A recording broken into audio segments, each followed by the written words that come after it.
Krishna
माझे मांडव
माझे भांडवल, पाया पडावे हे माझे भांडवल, सरती हे बोल कोठे पायी, तरी हे सलगे कवतुक केले, लढीवाळ धाकुले असे बाळ. काय उणे तुम्हा संतांचे घरी, काय उणे तुम्हा संतांचे घरी, विदितया परी सकळही, तरी हे सलगे कवतुक केले, लढीवाळ धाकुले असे बाळ. तुका म्हणे माझी उचित हे सेवा, तुका म्हणे माझी उचित हे सेवा, नये करो ठेवा ठेवी काही, तरी हे सलगे कवतुक केले, लढीवाळ धाकुले असे बाळ. विठ्ठल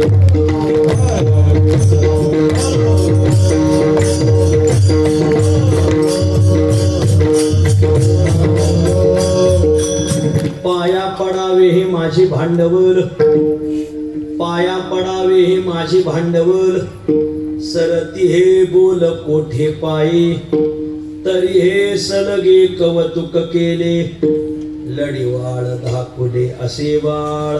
तुका म्हणे ऐसे परोपकारी,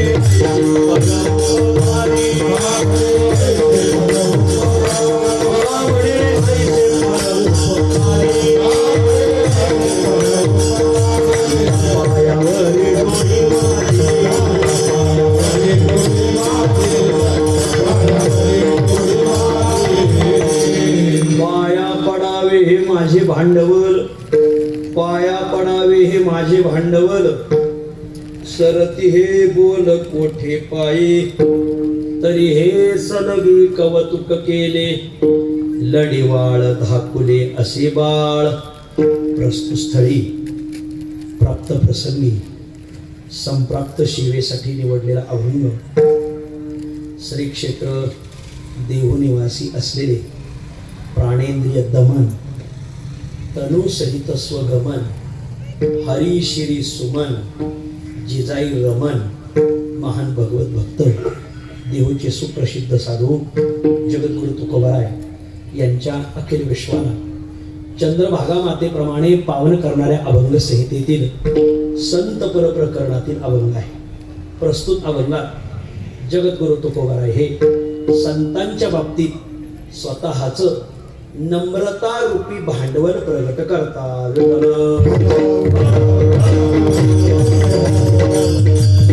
अभंगावर काही विवेचन करण्यापूर्वी दोन शब्दाचा अल्पसा परिहार देणं अत्यंत अगत्य आहे.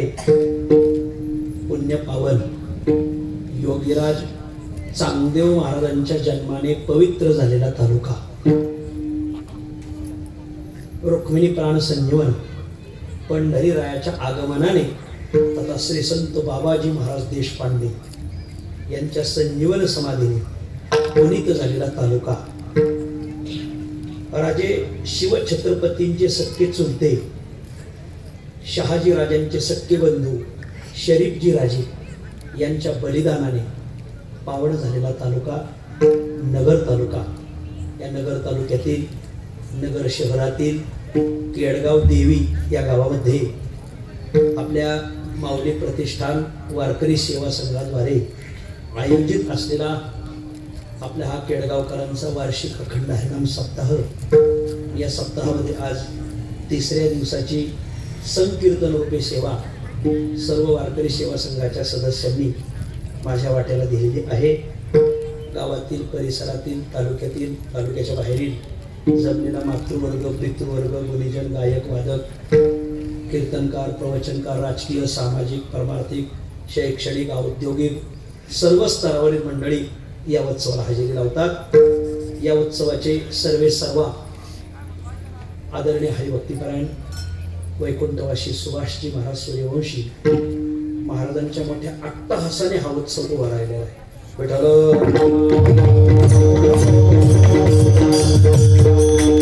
खरं तर आता नगर तालुक्यात कीर्तनाला यायचं म्हटलं का थोडं जडच वाटायला लागलं. नगर तालुक्यात 3 श्रोत आपले चांगले हरवलेले आहेत. एक आदरणीय पंढरीनाथ महाराज देवकर, एक आदरणीय वैकुंठवासी बाळकृष्ण महाराज गोंदे आणि एक आदरणीय वैकुंठवासी सुभाष महाराज सूर्यवंशी. या तिघांचाही या सप्ताहामध्ये अनेक प्रकारचा सहभाग. आदरणीय पंढरीनाथ महाराज देवकर तर व्यासपीठात चालवायचे. मी एकदा कीर्तन केलं ते पुढेच बसलेले होते.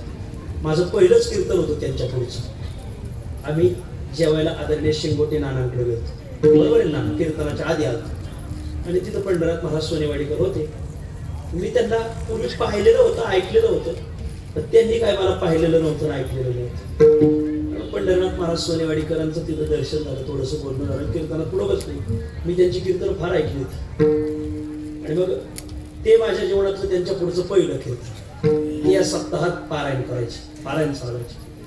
कीर्तन मी घेतलं होता अभंग उभारीला ध्वज तिन्ही लोकावर. या अभंग या सप्त्यातलंही माझं पहिलंच कीर्तन, पंढरीनाथ महाराजांपुढचंही पहिलंच कीर्तन. ते कीर्तन त्याला एवढं आवडलं की ती दुसऱ्या दिवशी व्यासपीठ चालवताना सुरुवातच त्यांनी केली. त्या कालच्या भावाने काय सांगितलं आहे का, ध्यानात धरलंय का, सुरुवातच केली. त्यांना गौरव करायचा फार नाद. दुसऱ्याला मोठं म्हणणाऱ्या व्यक्तिमत्वांपैकी पंढरीनाथ महाराज देवकर हे एक व्यक्तिमत्व. यांनीच आपल्या तालुक्यातले बरेच कीर्तनकार मोठे केले. आदरणीय शास्त्री महाराज असतील, आदरणीय बाळकृष्ण महाराज असतील, या सर्वांना लोकांना सांगायचे अरे आमची कीर्तन काय ठेवता, यांची ठेवा. हे शास्त्र संवादी जीवन जगणारी माणसं आहेत, यांची कीर्तन ठेवा, आमची ठेवू नका, असं अट्टहासाने सांगायचे. आदरणीय पंढरीनाथ महाराज देवकर हा चांगला ऊर्जा स्रोत आपण मुकलेलो आहोत. त्यानंतरच्या काळामध्ये जवळजवळ एक 6-7 महिन्यापूर्वी आहे ना, किती महिने झाले, 10 महिने, 10 महिन्यापूर्वी आदरणीय सुभाषजी महाराज सूर्यवंशी हे अनंतात विलीन झाले. आणि आता जवळजवळ आज 9 दिवस झाले बाळकृष्ण महाराज गोंदे उर्फ अण्णा विलीन झाले. अण्णांविषयी मी उद्या बोलणार आहे. आज सुभाष महाराजांचा माझा फार संबंध होता. मी त्यांच्याविषयी 2 शब्द बोलणार आहे. विठ्ठल. आदरणीय सुभाष महाराज एक गुणसंपन्न व्यक्तिमत्व होते. मानवी जीवनाचं खरं सौंदर्य, मानवी जीवनाची खरी शोभा गुणसंपन्नतेमध्ये आहे. कोणाची शोभा कशात आहे याची मीमांसा धर्मशास्त्राने केली. कोण कशाने शोभून दिसतो, शास्त्रकार सांगतात.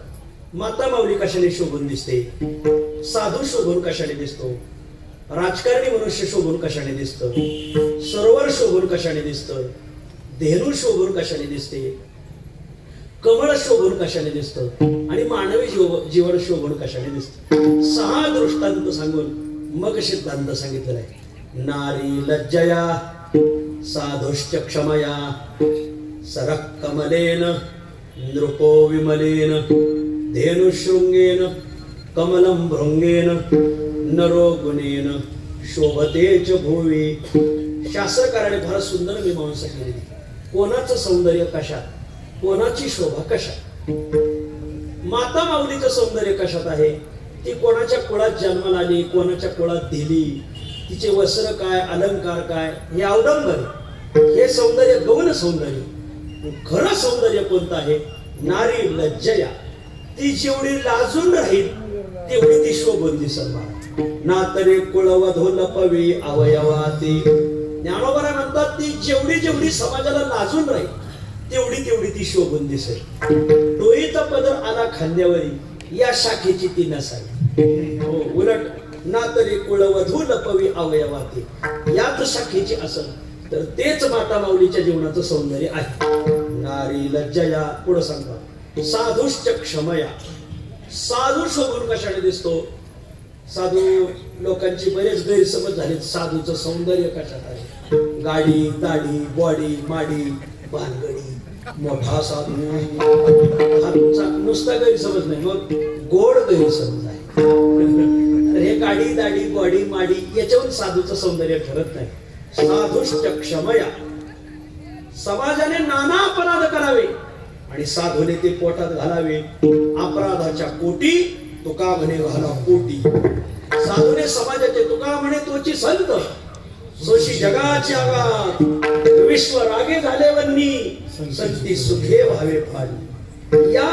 या धाटणीने साधू जीवन शोभून दिसतं. सादुष्ट क्षमया.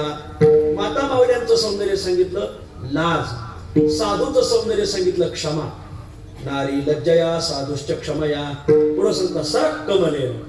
सरोवराचं सौंदर्य काय आहे? सुंदर पैकी सरोवर आहे. कशाने शोभून दिसतं ते कोणत्या डोंगराच्या काठावर आहे, कोणत्या नदीवर बसलेलं आहे. तिथं पाणी नदीच येतंय का कोणी पाणी आणून टाकतंय. तळ्यात पाणी नसल्यावर नवीन योजना आलेली महाराष्ट्रात. तर याने ते सरोवर शोभून दिसत नाही. मग सरोवराचं सौंदर्य काय? सरक कमलेन. जेवढी त्या सरोवरात कमळं फुलतील तेवढं सरोवर शोभून दिसतं बा. आणि म्हणून सरोवराचं सौंदर्य कमळ फुलण्यात आहे. कमळ फुललं पाहिजे बा. विठ्ठल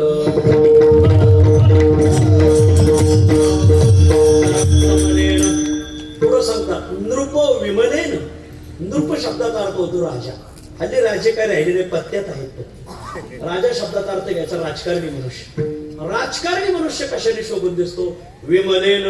म्हणजे जेवढा विमल गुटखा खाईल तेवढा शोभून दिसतो. तसं आहेच म्हणून ते खातेच. पण विमल शब्दाचा अर्थ आहे विगतः मलत्वम. ज्यापासून दोषता निघून गेलेली आहे, जो निर्दुष्ट जीवन जगतो. राजकारणी मनुष्य निष्कलंक जेवढा राहील तेवढा शोभून दिसल. पण राजकारण आणि निष्कलंकता हे एका अधिकरणात नांदेल कशी हाही मोठा यक्ष प्रश्नच आहे. राजकारणात सुद्धा अशी काही धुतल्या तांदळासारखी माणसं होऊन गेली. काही माग नाही निघालं त्यांच्या. आपले डॉक्टर अब्दुल कलाम भारताचे राष्ट्रपती, निष्कलंक मनुष्य. भारताचे राष्ट्रपती, भारताचे पंतप्रधान अटल बिहारी वाजपेयी, काय माणसं होऊन गेली. मला धुतल्या तांदळासारखी राजकीय क्षेत्रामध्ये उंचीची माणसं होऊन गेली. याला व्हायचं नृप विमलेन. राजकीय व्यक्तिमत्व निर्दुष्ट जीवनाने शोभून दिसतं. 4 दृष्टांत झाले. 5वा सांगतात गाय शोभून कशाने दिसते? धेनु शृंगेन. त्या गायला खूर कसे येतं, त्या गायचा खांदा कसा आहे, याही पेक्षा तिचं सौंदर्य तिच्या शृंगात आहे. तिचे शिंग असे डौलदार असावे. एक शिंग आहे सोलापूरला आणि एक चाललंय कोल्हापूरला. अरा ते काय सौंदर्य आहे का? गाय कोणत्या गायला पाहिजे माणसं शेती काढतात? गाय अशी दिसायला डौलदार असं. सोलापुरी गाय, गावरान गाय फार दिसायला सुंदर डौलदार. धेनु शृंगेन. 6वा दृष्टांत सांगतात कमलम भृंगेन. कमळाची शोभा काय आहे? जेवढे जास्तीत जास्त भुंगे त्या कमळाभोवती गुंजारव करतील ते कमळाचं सौंदर्य. जर कार्यकर्तेच कमळाला सोडलं, भुंगेच जर कमळाला सोडून चालले तर ते काय कमळाचं सौंदर्य आहे का? कमलम भृंगेन. 6 दृष्टांत झाले. 7वा सिद्धांत सांगतात नरो गुणेन शोभतेच भूमी. मानवी जीवन गुणवत्तेने शोभून दिसतं. या सप्ताहाचे सर्वे सामाजिक होते ते आदरणीय सुभाषजी महाराज सूर्यवंशी. अतिशय गुणसंपन्न व्यक्तिमत्व होतं. विठ्ठल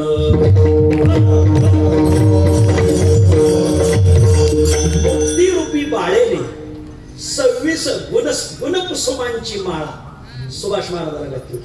बोला या गुणकुसुमांची माळा घेऊन मुक्ती बाळा. वैराग्य निरपेक्षाच्या कळा दिवशित जे ज्ञानोबा म्हणतात. मुक्तिरूपी बाळेने 26 गुणकुसुमांची माळा सुभाषजी महाराजांना घातली. मला नाही सांगता यायचे. त्यातले 1-2 गुण भावलेले माधव महाराज मी सांगणार. सर्वात पहिला गुण मराठी सारस्वतातले, महाराष्ट्रातल्या कीर्तन विश्वातले उत्तम वक्ते सुभाष महाराज. उत्तम वक्ते. महाराजांच्या वक्तृत्वामुळं लोक त्यांना बघायचे. वक्तृत्व फार सुंदर होतं. सुंदरपैकी कीर्तन करायचे. महाराष्ट्राचे काही नामवंत सप्ताह होते. त्या सप्ताहांमध्ये त्यांची कीर्तन सेवा अगदी आग्रहाने लोक घ्यायची, बोलवायची त्यांना. नुसते तालुक्यात फिरणारा बोन असावा, महाराष्ट्रात सुपरिचित असावा. त्याच्यासाठी वक्तव्य लागतं, वक्तृत्वता लागते. देव हा गुण सगळ्याला देत नाही महाराज. वक्ता तसं सहस्रेषु. 10,000 एखादा वक्ता जन्माला येतो. काही वक्ते नसतात, ओकते असतात. ओकते वक्ते वेगळे आणि ओकते वेगळे. आठवले का बोलले, म्हणूनच काहींचं नाव सुद्धा तेच आहे. काय लक्षात आलं? हे समजून घ्या तुम्ही आता. सुभाषजी महाराष्ट्र सारस्वतातील एक उत्तम वक्तृत्व असलेले व्यक्तिमत्व. वक्तृत्वावर माणसाची धार ठरते बा. वक्तृत्व असं धारदार असावं. चहा विकणारं बाळ भारताचा कारभारी झालं कशाने? वक्तृत्वाने. बोलणं काय गोडे, भाइयो और बहनो दोनदा निवडून आला बहुमताने. कोणाचीच गरज लागत नाही त्याला सहकार्य घ्यायची. बहुमताने वक्तृत्व. काय काय बोलण्यात घसरत येतं. अनेक जणांना टेकू द्यावा लागतो. तर कारभार हातात येतो तसा येत नाही बा. वक्तृत्व धारदार असलेलं व्यक्तिमत्व आमचे आदरणीय सुभाषजी महाराज होते. तुम्ही पोपट पाळता का कावळा पाळता? तुम्ही बोला. तसं तुम्ही कोंबड्या पाळता हे मला माहिती. पण माणसं जेवढा आदराने पोपट पाळतात तेवढा आदराने कोंबडा पाळत नाही. काय कारण? पोपट एक पक्षीच आहे का नाही महाराजजी, आणि कावळा एक पक्षीच आहे. मग दोघांच्या पालनामध्ये लोकांची तफावत का दिसून येते? लोक पोपट जेवढा आग्रहाने पाळतात तेवढा कावळा पाळत नाही. काय कारण? एकच कारण आहे, पोपटाकडे वक्तृत्व आहे आणि कावळ्याकडे वक्तृत्व नाही. कावळा बोलायला लागला का लोक कारण लोक दगड हाड्या हाड्या करायला हाकलून नाव लावला. पोपट असा गोड बोलतो. नवीन जरी पोपट असला तरी मिठू मिठूच बोलतो. आता हे समजूनच सांगावं लागतं. त्या पोपटाला लोक खांद्यावर घेऊन असतात. खांद्यावर घेऊन मधुरा उत्तरी रावा खेळे उरावरी. तो रावा म्हणजे पोपट. गोड बोलणं असलं का समाज त्याला प्रतिसाद देतोच. आदरणीय सुभाषजी महाराज मराठी सारस्वतातले मोठे वक्ते होते. वक्तृत्वाने संपन्न असं त्यांचं जीवन होतं. सर्वात पहिला गुण एक. दुसरा गुण ते परखड होते.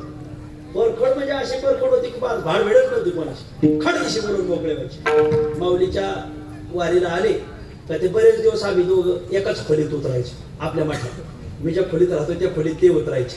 लोटके महाराज, सूर्यवंशी महाराजांना आम्ही तिघ जण एका खोलीत झोपायचो. एक पुस्तक पाहिलं त्यांनी, मोठ्या लेखकाने लिहिलं होतं ते.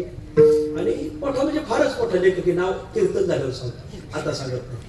आणि त्या मोठ्या लेखकाने लिहिलं होतं.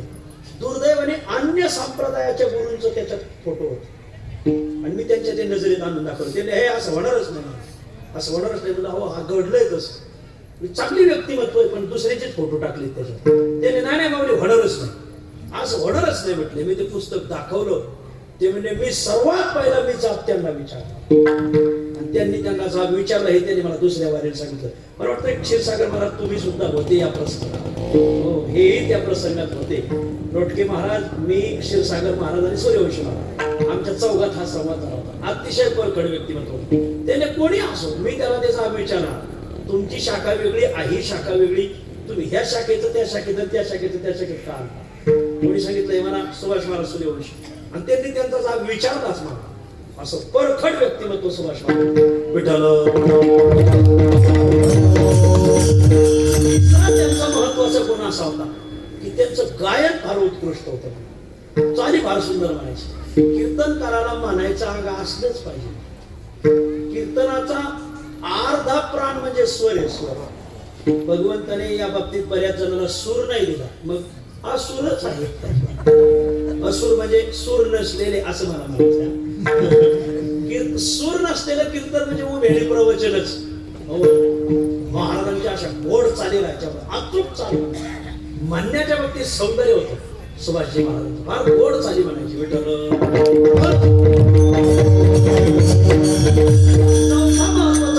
विनोदी शैली होती. कीर्तनकाराला मधून काही गोष्टीची पेरणी करता आली पाहिजे. अचूक दृष्टांत देऊन विषय गळी उतरवता आला पाहिजे. बऱ्याच जणांना सिद्धांत सांगता येतात पण दृष्टांत सांगण्याच्या बाबतीत काही पळजट राहते. मग सिद्धांतच कळत नाही. मला काही नुसतेच दृष्टांत ठोकीत बसत. सिद्धांत राहतो कोसभर, हा भक्ताळ्यात, महाराज वाड्यात. महाराज अचूक दृष्टांत देणार, विषय पुढच्या माणसाच्या गळीत उतरवणार. अचूक दृष्टांत. मी त्यांना एकदा माऊलीच्या मंदिरात कीर्तन ज्ञानोबरायचं. त्यांच्या जेवढं तुम्हाला वाटतं ते पहिलं आणि शेवटचंच कीर्तन असेल. त्याच्यावर त्यांनी काय परत केलेलं मलाही आठवत नाही, कारण ते आळंदीत आल्यावर मला कळवलंच असतं. ते माऊलीच्या मंदिरात एका परभणीचा सप्ताह होता आणि आम्ही आळंदीतच साधक होतो. त्यांना मी माऊलीच्या मंदिरात सहज एकदा बोलता बोलता विषय झाला. त्यांनी कीर्तन केल्यावर त्यांची एक इच्छा होती की माऊली हे मंदिर जर आम्हाला मिळून दिलं तर आम्ही आमच्या केळगावच्या सगळ्या संघाच्या वतीने सप्ताह करू. त्यांची ती इच्छा पूर्णच राहिली. आता पांडुरंगाच्या मनात काय असेल ते. पण त्यांचं माऊलीच्या मंदिरात एक कीर्तन होतं. अचूक त्या परभणीकरांना एवढं भावलं मला. त्यांचं वक्तृत्व, त्यांची ती गायण्याची कला, त्यांचं ते विनोदाची मधून मधून पेरणी. मला सांगायचा भाग असा आहे की आज मी काही सांगायला आलेलो नाही, आज मी त्यांच्या स्मृतीला उजाळा द्यायला आलो. विठ्ठल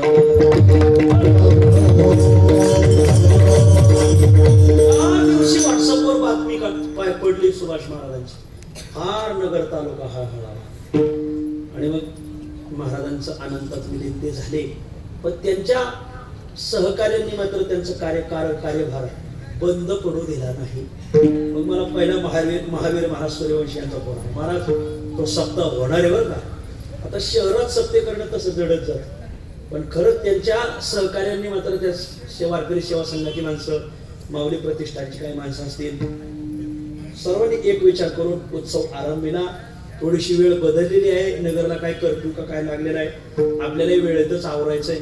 तर असे आदरणीय महाराजांचं हे व्यक्तिमत्व. आणि मग त्यांच्या बाबतीत आपण काही बोलण्यापेक्षा नम्रता रूपी भांडवलच प्रगट केलेलं चांगलं. आणि म्हणून मी अभंगातलाय पाया पडावे हे माझी भांडवल, सरती हे बोल कोठे पायी. सर्व ज्येष्ठ श्रेष्ठ मंडळी आहेत. आदरणीय हरिभक्तीपरायण क्षीरसागर महाराज आहेत. आमच्या धर्मशाळेचे विश्वस्त किसनप्पा लोखंडे आहेत. आदरणीय हरिभक्तीपरायण शिंगोटे नाना आहेत. आदरणीय हरिभक्तीपरायण महादेव महाराज जाधव आहेत. सूरज महाराज आहेत. बाजीराव महाराज आहेत. अंगद महाराज आहेत. क्षीरसागर अनिरुद्ध महाराज आहेत. भरत महाराज आहेत. भरत अण्णा आहेत. 2 भरत येतात. शंकर नाना आहेत. आपले काळे महाराज आहेत. आणखीन बरीच महाराज मंडळी चोपदार आहेत. माईक सिस्टीम वाले चांगले आहेत. मंडप चांगले. तुम्ही सगळे चांगले. पाया पडावे हे माझे भांडवल, सरती हे बोल कोठे पायी. तरी हे सलगे कौतुक केले, जडीवाळ धाकुले असे बाळ. आजच्या अभंगात जगद्गुरु तुकोबाराय संतांविषयी स्वतःच विनम्रता रूपी भांडवल प्रकट करतात.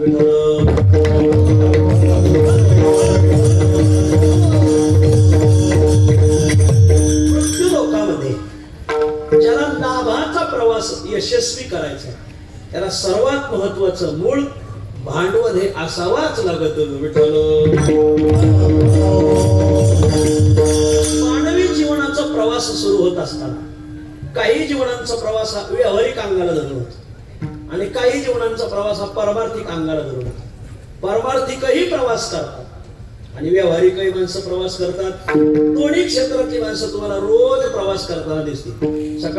सकाळी उठल्यापासून संध्याकाळी झोपेपर्यंत जाईपर्यंत आणि जन्माला आलेल्यापासून मृत्यू दशेपर्यंत परमार्थिकही प्रवासच करतात आणि व्यावहारिक पातळीवरली माणसं प्रवास करतात. दोघंही प्रवासच करतात. मग दोघात फरक काय? काय फरक नाही.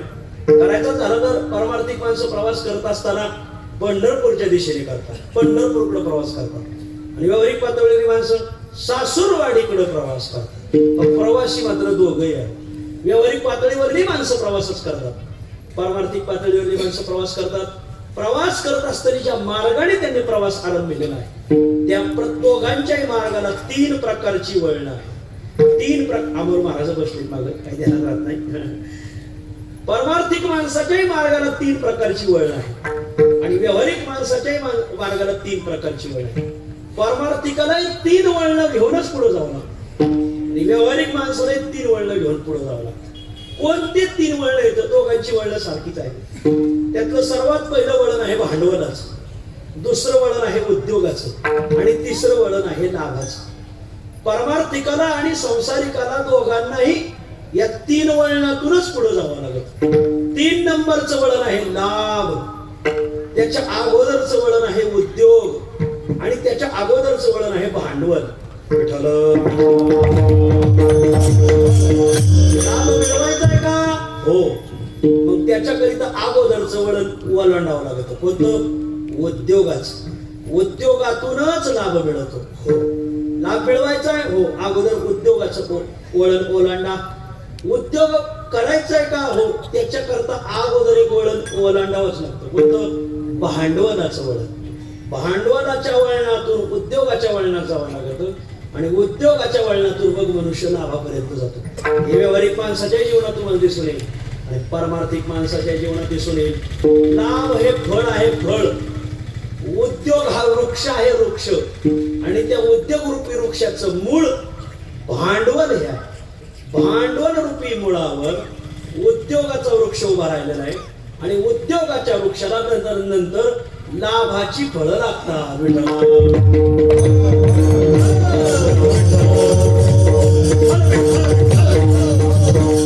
आपण क्रमाक्रमाने या तीनही वळणांचं चिंतन करणार. सर्वात पहिलं आपण 3 नंबरच्या चिंतनाचं वळणाचं चिंतन करणार आहोत. लाभ. याच वळणाचं आपण पहिलं चिंतन करणार आहोत. या लाभरूपी वळणामधून जाणाऱ्यांचे 2 प्रकार आहेत. वर्ग पहिला असा आहे, हे वळण कळतच नाही तरी प्रवृत्त होतो. आणि वर्ग दुसरा असा आहे, हे वळण पाहूनच प्रवृत्त होतो. विठ्ठल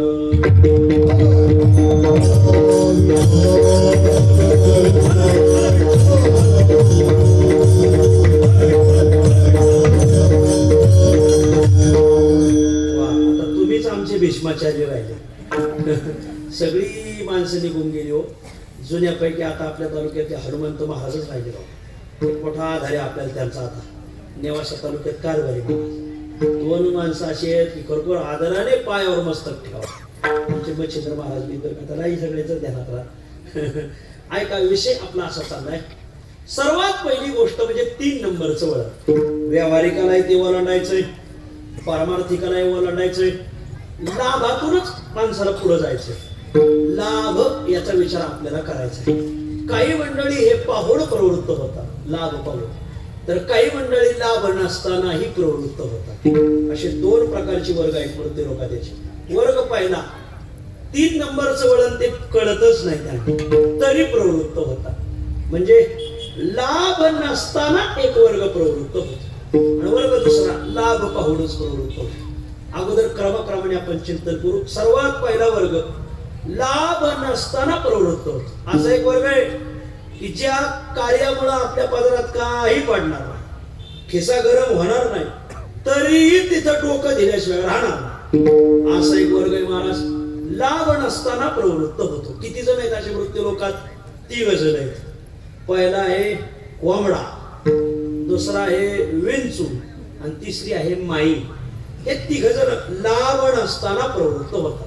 त्यातले 2 नकारात्मक आणि 1 मात्र सकारात्मक. पहिला आहे कोंबडा. कोंबडा हा असा पक्षी लाभ नसताना प्रवृत्त होतो. आता जवळजवळ 60% लोक हे कुक्कुट पालन करतातच.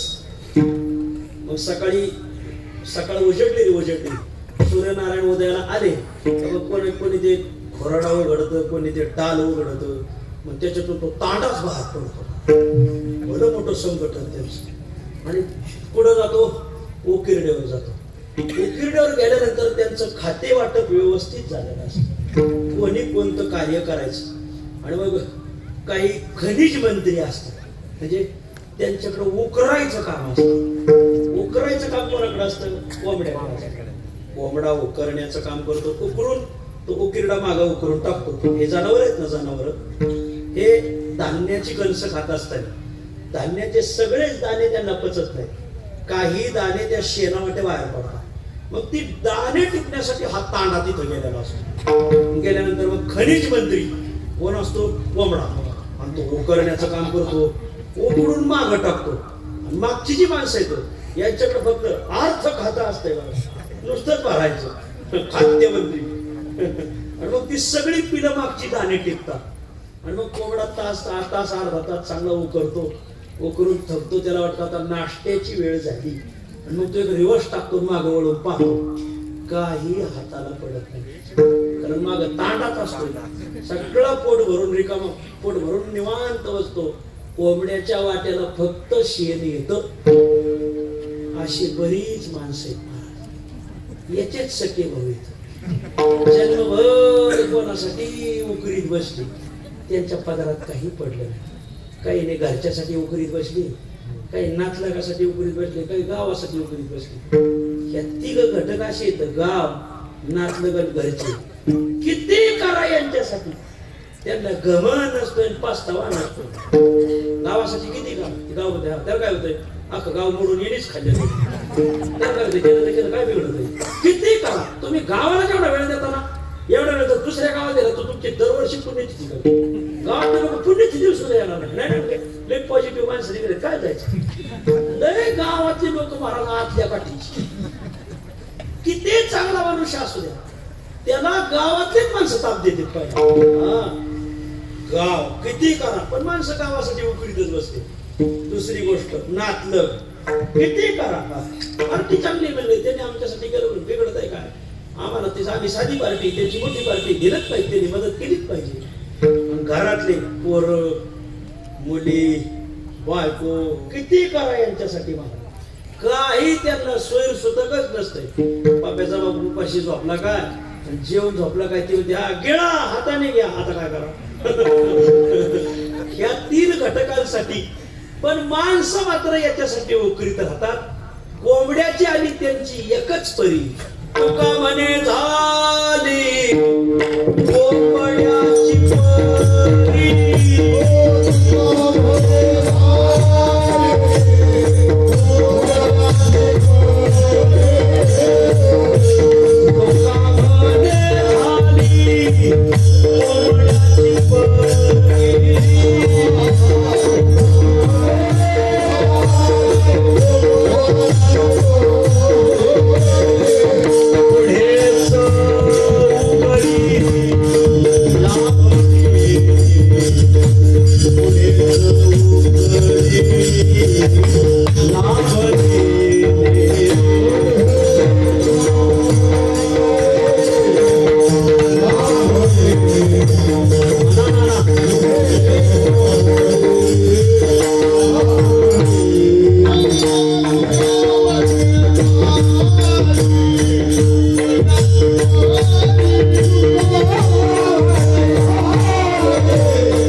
म्हणणारी चांगली, पण आज सातारे ठेचा खाऊन पहा. तुका म्हणे झाली कोंबड्याची परी, पुढेच उकरी लाभनेने. लाभ नसताना प्रवृत्त होणारा पहिला घटक कोंबडा. लाभ नसताना प्रवृत्त होतो घटक क्रमांक 2 विंचू. विंचू लाभ नसताना प्रवृत्त कसा होतो, विंचूची नांगी त्याच्या पाठीवर घेऊन चलतो. दगड काढला विंचवाच्या पाठीवर नांगी राहतील, त्वऱ्यात चलतो. त्या नांगीचा विंचवाला काय लाभ होतो देता का कोणी उत्तर मला. विंचवाला नांगीचा काय फायदा आहे, कोणी म्हणत त्याचं संरक्षण होतं. 1 नंबर चुकीचं उत्तर आहे. कसं काय मी पटवून देईन तुम्हाला. तुमच्या घरात झुरळ निघा आणि त्याच वेळेत विंचू निघा, तुमच्या हातात चप्पल असेल, तुम्ही चप्पल पहिली विंचवावर टाकणार का झुरळावर टाकणार. खरं सांगा. पप्याच्या आईच्या हातात जर चप्पल असली आणि विंचून झुरळ निघाला, पहिली चप्पल कोणाला मारा. पप्याच्या बापाला नाही म्हणत मी, विंचू आणि झुरळाचा विषय. विंचू निघाला आणि झुरळ निघाला, माणसं पहिली चप्पल कोणावर टाकणार, विंचूवर टाकणार. का बरं. विंचू प्राणी, झुरळ प्राणी नाही. झुरळ प्राणीचे, विंचू प्राणीचे. एकाच वेळेला निघाले, पण विंचूवर पहिली चप्पल पडते, झुरळावर लवकर पडत नाही. त्याचं काय कारण, विंचवाला नांगी, झुरळाला नांगी. नांगीवाल्यावर अवघडच. नांगी बाळगून पहिलं खेटर पडत, विंचवर पहिली खेटर पडलं. काय कारण, त्याचं खास कारण त्याची विषाची नांगी. संपला माझा विषय. असे बरेच नांगी धरून चाललेत ना, काही त्या नांगीचा त्यांनाही फायदा नाही, लोकांनाही काही फायदा नाही, तोटाच होतो ना. पण तरीही विंचू लाभ नसताना ती नांगी वागवण्यात प्रवृत्त होत नाही का? त्वरेत नांगी घेऊन मिळवतो. तुकाराम महाराज सांगतात, विंचू लाभावीन, विंचू लाभावीन, तुका म्हणे वाहेशी,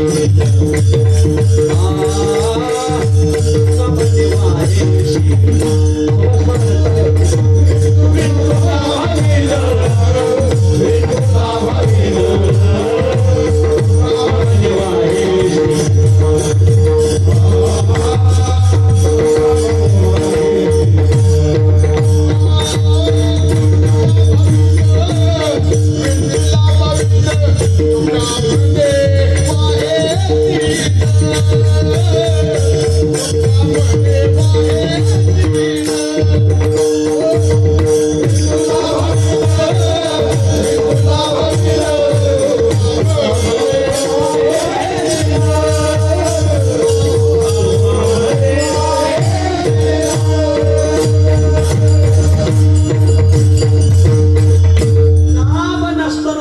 नांगी वाहतो.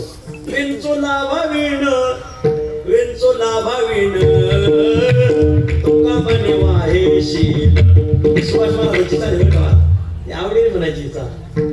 बर, कोंबडा लाभ नसताना उकरत राहतो, विंचू लाभ नसताना नांगी वाहतो. हे झाले नकारात्मक 2 उदाहरण. सकारात्मक 3रं उदाहरण दिले माईच. आई सुद्धा लाभ नसताना प्रवृत्त होते. बाई वेगळी, आई वेगळी. आपल्यावर प्रेम करणारे अनेक घटक आहेत आणि आई प्रेम करते, पण इतरांच्या प्रेमाला लाभाची कुठंतरी विचारणा असते. आईच्या प्रेमाला मात्र ही विचारणा नसते. घरात 10 माणसं असतात, एक मांजर असते. मांजर 9 जणांना हात नाही लावू देणार बघा. घरात एक सदस्य असतो, त्याच्या सारखं पायात घटमाळला मांडीवर तरी बसतात. कोणाच्या पायाला घटमळतं ते, कोणाच्या मांडीवर बसतं. एवढं प्रेम मांजर कोणावर करतं? जो त्याला रोज दूध ठेवतो त्याला. म्हणजे मांजरही प्रेम करते, पण हेतू ठेवून करतो. दारात कुत्रा असतो, अनेक माणसं असतात, पण कुत्रा सगळ्यालाच पाहून शेपूट घालतो, पण जो त्याला तुकडा टाकतो ना त्याला पाहून जरा जास्तच शेपूट घालतो. कुत्रा असो मांजर असो, हेतू पाहून प्रेम करतात. बाई सुद्धा, बाई आणि आई यातला हाच फरक आहे. मला उगाच जिल्हाधिकारी कार्यालयात काहीतरी काम निघावं आणि तिथंच मुलाला संध्याकाळ व्हावे, येता येता 10, 10:30 व्हावे, काहीतरी उशीर झाला काहीतरी कामानिमित्त, आणि मग दोघेही जेवायचे राहिलेले असतात. मग पत्नी म्हणते, आत्या आता असं करा, आपण दोघे जेवण घेऊ. म्हणले त्याला उशीरच होईल एखाद्या वेळेस. आई म्हणते, नाही ग, माझा बाळ्या आल्याशिवाय जेवणार नाही, तो जेवून झोप. आणि ती कुशाल जेवती, झोपत नुसती झोपत नाही, मग खालवर घेऊन झोपत. नुसती झोपत नाही, मग गोरती जणू काय पलुस्कर घराण्याचा खर्च यांना कळत. अंगद महाराजाला, अनिरुद्ध महाराजाला, भरत महाराजांना कळत पलुस्कर घराणे कशाला म्हणतात. पलुस्कर घराण्याचा खर्च लावला. मग ती बाईसाहेब झोपतात, घोरायला लागतात. तर मग 10, 10:30 बाळ्या येतो. मग आई कळली, बाळ्या सकाळी बिगर जेवता गेलता, दुपारी पुढे चहाचा घोट घेतलाय की नाही, आणि संध्याकाळी ही वेळ आहे का म्हणजे घरी यायची? तुला काही जेवायची सुतून आहे की नाही? चल 2 ताट केलेत, म्हणजे मी जेवायची राहिले, तुला जेवायची घालायचे, जेव घालायचं. बाळ्या घरात आल्यानंतर पप्पे जेवली का? नाही का? बाळ्या हाता घालून बाळ्याच हाता घालून. अरे जे आपल्यासाठी उपाशी राहते ती चौकशी करत नाही. त्याच्यात तुम्ही पॉझिटिव्ह निघता.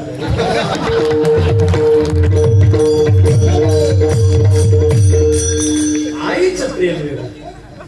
सगळे माणसं प्रेम करत असताना हे तो ठेवून प्रेम करतात. आई आपली तहान पाहत नाही, आपली भूक पाहत नाही. नळवरा म्हणतात, आपुले तहान भुकणे तहानायाने केते बावरीशीच करणे.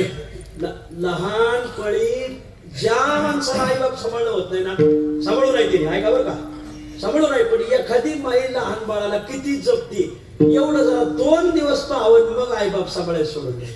महाराज काय आई करत नाही बाळासाठी? का सगळ्याच गोष्टी करते महाराज बाळासाठी. अंगाजीवाची संपत्ती. हा बोला. अंगाजीवाची संपत्ती. अंगाजीवाची संपत्ती. वेचून करी बाळाची बाळते. वेचोनी करी बाळाची फाळती. परी जीवे उबगणे स्थिती न पाहे माय. परी जीवे उबगणे हे स्थिती न पाहे माये त्या बाळाची ज्ञानेश्वरी पाठीमागा विठ्ठल.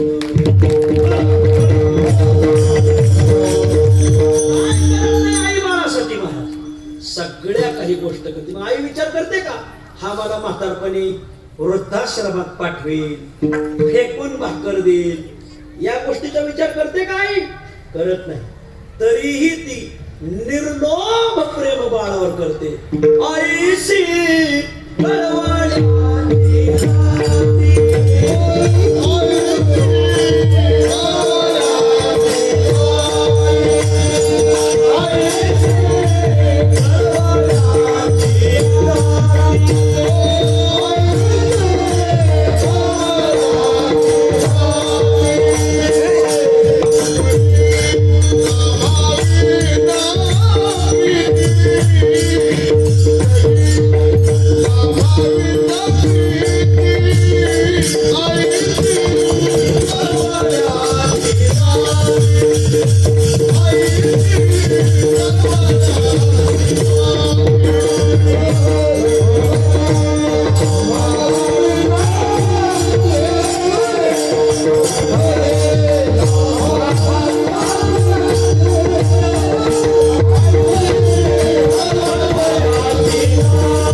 याला म्हणतो शंकर.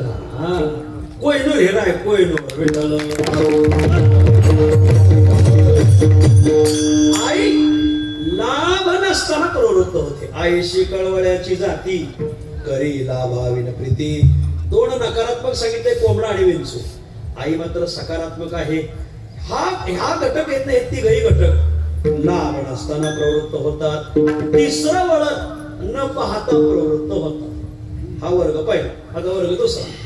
तिसरं वळण पाहूनच प्रवृत्त होतो. लाभ आपल्या 3 वळणाचं चिंतन करायचं. लाभ, उद्योग, भांडवल. भांडवल आणि उद्योग उभा करा, उद्योगातून लाभ मिळवा. सर्वात पहिला लाभ. वर्ग दुसरा आहे तो मात्र लाभ पाहूनच प्रवृत्त होतो. संसारिक असू द्या, पारमार्थिक असू द्या, लाभ पाहून प्रवृत्त होतात. संसारिक माणसं नेहमी येणं जाणं कुठं ठेवतात? जिथं काही लाभ असेल तिथं लाभाची असोसे पुढे चाली म्हणा. धनाचा कृपणा लोभ जैसा. आपल्या भारतीय अर्थव्यवस्थेने मध्यंतरी ज्ञानोबरांची नाणी काढली होती. तुकोबरायची, ज्ञानोबरायची. ती नाणी आज सुद्धा चालतात बरं का. दुकानात तुम्ही नेलं का ते देतात तुम्हाला. त्याचा मोल देणार ते तुम्हाला. पण आज ती तुम्हाला चलनात नाणी भेटणार नाही. चलनात ती चालतात पण चलनात भेटत नाहीत. दुकानात तुम्हाला ज्ञानोबराचं नाणं भेटणार नाही. कोणाकडून तुम्हाला येणारही नाही. हा तुम्ही 8 तासाने कोणाकडून मागितलं तर भेटत. पण ती नाणी होती पण लोकांनी ती नाणी परत दुकानात जाऊन नाही दिली, बाजारात येऊन नाही दिली. ज्याला भेटली त्यांनी जवळ ठेवली. प्रत्येकाने जवळ ठेवली. पूजा करतात लोक त्या नाण्यांची. काय वैशिष्ट्य आहे का नाही ज्ञानोबराचं? का बरं लोकांनी जवळ ठेवली? एका वारकऱ्याकडे 100 नाणे आहेत माझ्या महाराज. तुम्ही 100 नाणे जवळ गोळा का केली? त्यांना मावले ज्ञानोबरा तुकोबराची नाणी आहेत. हे दारूच्या दुकानात जाता कामा होईल तेवढा संग्रहच केला. अर्थव्यवस्थेवर इतरांचेही फोटो आहेत. ज्ञानोबरा तुकोबरायचे पण लोकांनी ज्ञानोबरा तुकोबराचे नाणे नाहीच जाऊन दिले मला दारू दुकानात. विशेष का नाही पूजेला ठेवतात. माझ्याही पूजेला ज्ञानोबराचं नाणं आहे, तुकोबराचं. एक दिवस आम्हाला सुतक पडलं ना, पूजेचे कार्य मला करता आले. एक जण ते गंध लावले आणि त्याने गंध उघडला, नाणं पाहिलं. गडी संसारिक आटप संसारिक होता. त्याला गंध कशाला, त्यांनी ज्ञानोबराचं नाणं पाहिलं, मागं रुपया पाहिला, नाणं 5 ठेवा, मागून बरोबर आहे का म्हणलं. हा तू ज्या क्षेत्रात राहतो त्याला तिथंच प्राधान्य. लाभाचे असोसिएट पुढे संसारिक माणसं लाभ पाहूनच प्रवृत्त होत. ज्ञानोबराकडे काय लाभ भेटायचं त्याला वाटलं, त्यांनी ज्ञानोबराचं नाणं पालतं घातलं, रुपया पाहिल्यावरती त्याला जे 71च्या वाढीत चढती आवाजी खाली 1 रुपया वाढीने व्याज भेटावं माणसाचं ते आगी थोडी टाकतात. मध्यंतरी बँक आली होती बघा, थोडेसे पैसे टाकले होते, जास्त पैसे द्यायचे लागले लोक नादाला मागा. लोक काय लोक आपल्याच नादात लागले, बँकेवाला कुठे गेला कोण झाले, आणि लोक मग सारखा जप करतात. आता पंचाक्षरी मंत्र बिशी आता हे समजून सांगावं लागेल का तुम्हाला. काय भिशीत बुडाले काय की भिशीत बुडाले, जे 71च्या वाढी जळती आगी घाली तेवढी. त्याला म्हणायचं लाभ पाहून संसारिक माणसं प्रवृत्त होतात. परमार्थिक माणसं लाभ पाहूनच प्रवृत्त होतात. कीर्तनकार या कद्या गावाला डबल तारीख कधी देतो बरं, बोला कीर्तनकार डबल तारीख कोणत्या गावची घेतो बोला. अगदी मोकळ्या मनाने बोलाव. ज्या गावाने काही वजनदार माल दिलाय कीर्तनकार तिथं आग्रहाने फोन करतो, तो दिवस रिकामा ठेवला बरं का, ते सप्ताह कॅन्सल झाला. फोन करतो, माझी कथा करा ऐशी म्हणे कोणा तरी नारायणा पुढं प्रमाणात कुठं फोन कर, दिवस रिकामा ठेवलाय बरं का, आता तुमचाच दिवस घालायची पाळी आहे. माणसं परमार्थिक माणसं सुद्धा जे परमार्थिक स्वतःला म्हणून घेतात लाभ पाहून प्रवृत्त होतात. उदाहरण तुकोबराचं सांगतो. तुकाराम महाराज, तुम्ही तुमच्या जीवनात काय केलं? महाराज म्हणजे मी काय ट्रिपा नाही काढल्या, राहिलंच तेवढं करायचं. आणखी मी काय मठ मंदिर बांधीत बसतो. बरं मग तुम्ही काय केलं? कोणीतरी काही केले आचरणे मजया कीर्तने विन नाही. मी जन्मभर कीर्तन भक्ती केली हो, पण त्याच्यातून तुम्हाला लाभ काय झाला? जगद्गुरु तुकाराम महाराज म्हणतात लाभ झाला. लाभ झाल्याशिवाय कीर्तन हे असं साधन आहे, तुम्ही म्हणता तो लाभ तुमच्या घरात येईल. विठ्ठल लाभ येईल घरा पाहिजे, लाभ येईल घरा पाहिजे,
विशेष लाभ सर्व लाभ भगवंताच्या कीर्तनाने प्राप्त होतात.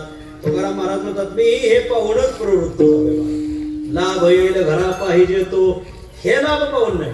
अरे सर्वकथा समीपता स्वरूपता सायुज्यता आदी आदी मुक्ती कीर्तनाने प्राप्त होतात. म्हणून तुका म्हणे करी कीर्तन पसारा.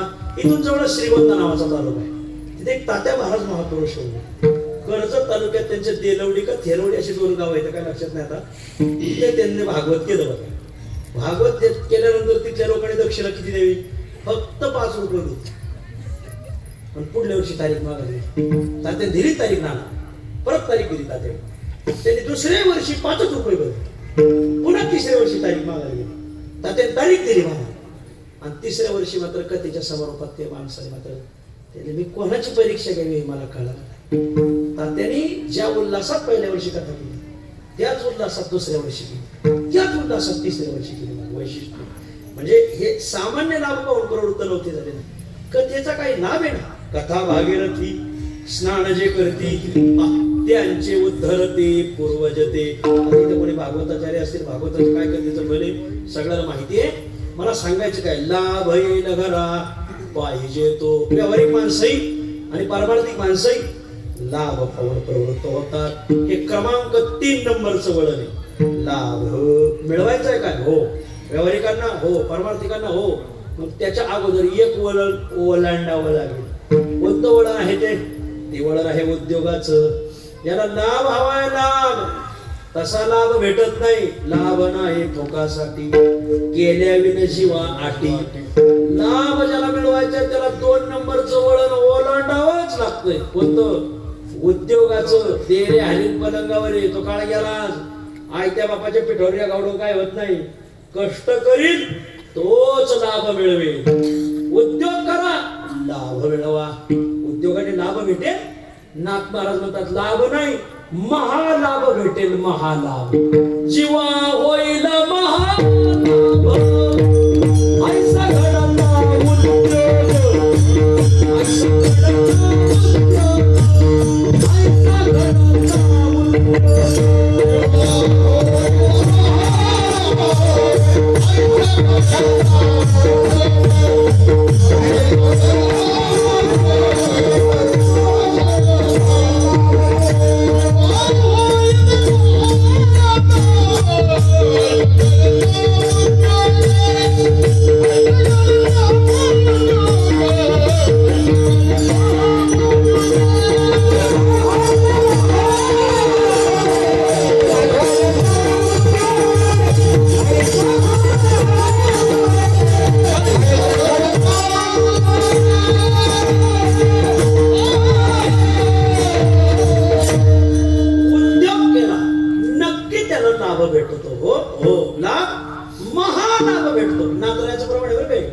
जेव्हा असं थेट प्रमाण करतो का आनंद वाटतो मला. जेव्हा होईल महालाभ कधी ऐसा घडता उद्योग. उद्योग केला का लाभ प्राप्त होतो. बऱ्याच माणसाला काम काहीच करायचं नाही, फळाची अपेक्षा. एक जण म्हणला राम राम आमच्या आंब्याला आंबेच लागले नाही. ते नाही लागत एखाद्या साली, पुढल्या वर्षी लागतील. पुढल्या वर्षी काट भेटल्यावर याही वर्षी लागले नाही. म्हणजे नाही लागत 2-2 वर्ष, त्याच्या पुढल्या वर्षी लागतील. अहो म्हणजे याही वर्षी लागले नाही. 3 वर्ष. रामराव वृक्ष संशोधक होते. काय फुले विद्यापीठात काहीतरी विद्यापीठात कामाला होते. ते आंबा म्हणजे मला आंबा जाऊ का पुढं लावलाय. त्याने आंबाच लावला नाही. आंबा लावला नाही. फळ काय तुझ्या जगदंबेने ठेवली का? अरे अगोदर उद्योग कर, मग लाभ भेटल. उद्योगा वाचून लाभाची स्वप्न पाहणं गैर. उद्योग करा, लाभ मिळवा. जीवा होईल महालाभ ऐसा घडता उद्योग. उद्योगाने लाभ. उद्योग गरीबालाही करावा लागतो. उद्योग राजालाही करावा लागतो. गोर गरीब दिवसभर मोलमजुरी करतात, लाभ मिळवितात. मजुराचे पोट भरे दातावरे संचना. गोर गरीबाला उद्योगच करावा लागतो. राजा असला तरी उद्योग करावा लागतो. उदाहरण द्या, वनराजाचं उदाहरण द्या. कोण? सिंह जरी वनराज असला, निरंकुश जरी त्याची वनावर सत्ता असली, तरी हरण त्याच्या मुखात येऊन पडत नाही. हरणावर झडप टाकायला त्याला उद्योगच करावा लागतो. उद्यमेन हि सिद्ध्यंती कार्यानि न मनोरथै. उदाहरण दिलंय. नहि सुप्तस्य सिंहस्य मुखे प्रविशन्ति मृगाः. समजा माझा विषय. गरीबालाही उद्योगच करावा लागतो, श्रीमंतालाही करावा लागतो. म्हणून उद्योग करा, लाभ मिळवा. ठीक आहे मला डोळ्यात अंजनच घातलं तुम्ही. उद्योगाशिवाय लाभ भेटत नाही. उद्योग करावा लागतो. ठीक आहे बर. मग आता आम्ही उद्योग करू आणि लाभ मिळवू. उद्योग जर करायचा असेल तर त्याच्या अगोदर एक वळण येते. वळणावर कोणतं वळण आहे? आता हे शेवटचं आहे. त्याला भांडवलाचं वळण म्हणतात. उद्योग कोणी करू नये. नाद केला आणि वाया गेला. भांडवल होतं का आधी? उद्योग करायच्यासाठी अगोदर काय लागतं? भांडवल लागतं. भांडवलातून उद्योग उभा करावा. हो. सांगा भांडवल कसं लागतं? याच्याकरता 3 उदाहरणं देणार आहे मी तुम्हाला. माता माऊलीला उद्योग करायचा आहे, भांडवल लागत. शेतकऱ्याला उद्योग करायचा, भांडवल लागत. पारद्याला उद्योग करायचा, भांडवल लागत. शेतकऱ्याला उद्योग करायचा, भांडवल लागत. शेतकऱ्याचा उद्योग शेतीचा. शेतकऱ्याला कोणतं भांडवल लागत? ज्ञानोबराय समजा. अरे गोड बोला. भूमिबीज नांगर ना तरी भूमी बीज नांगरू यया भांडवलाचा आधारू घेऊन लाभो अपारो वेळ थेट भूमी बसती बघा. ज्ञानोबा म्हणतात शेती ज्याला करायची त्याला पहिली भूमी स्वतःची शेती पाहिजे. वाट्याने केलं वाट्याने आपली शेती पाहिजे. वाट्याने काय तुझ्या पात्रात पण नाही. खोरपण्याला किती घालायचं, खाताला किती घालायचं, मार काढणीला किती घालायचं, हातात काय पडायचं, काय पडणार. शेती पाहिजे, भूमी, बीज, बियाणं चांगलं भेटलं पाहिजे. अच्छा नाही मिळलं तर बीज आहे का नाही. हिंदुस्थानी आपण हिंदुस्थान काय सगळं भले रे भाई जिने किया चीज अच्छा नहीं मिला तभी. महाराजाचे वारकरी जाती बंद हे नुसते वैदाचे पुतळे शिकाराशी फाडी देतात महाराज. भीमसे महाराजाचा आहे बरं का. भीमसे महाराजात 2 टाळकरी होते बघा. भीमसे बाबांचे 2 टाळकरी होते. भगवान गणावर मोठे साधू होऊन गेले. भगवान बाबा होऊन गेले, भीमसे महाराज माणसं होऊन गेले महाराज. भीमसे महाराजात 2 टाळकरी होते बघा वाघोऱ्याचे. जनार्दन बुवा नागोराव. महाराजांना काही म्हणायचे हात प्रमाण सांगा. महाराज माझे 2 वैद्याचे पुत्री ऐका. अच्छा नाही मिळलं तर बीज बियाणं आपलं पाहिजे बा. संगम नेरून काय त्याचं बियाणं काहीच नाही. काय सांगा बियाणं करायचं पाहिजे ना. तू काय झोपा काढत होतो तर वाट लावायला काय जातो. भूमी बीज नांगरू आपल्याकडे पाभर असली पाहिजे. आपल्याकडे नांगर असला पाहिजे. वापसा पडला का आपली पाभर सुटली पाहिजे. नाही त्याची पेरणी झाल्यावर पेरू आणि 4 दिवस त्याची पेरणी झाली. हे 5व्या दिवशी पाऊस पडला पेरणंच नाही झालं. त्या वावरात काय उभं राहिलं काँग्रेस. माझा विषय काढायला मोदी जाणार सांगायचा मग असाच आहे.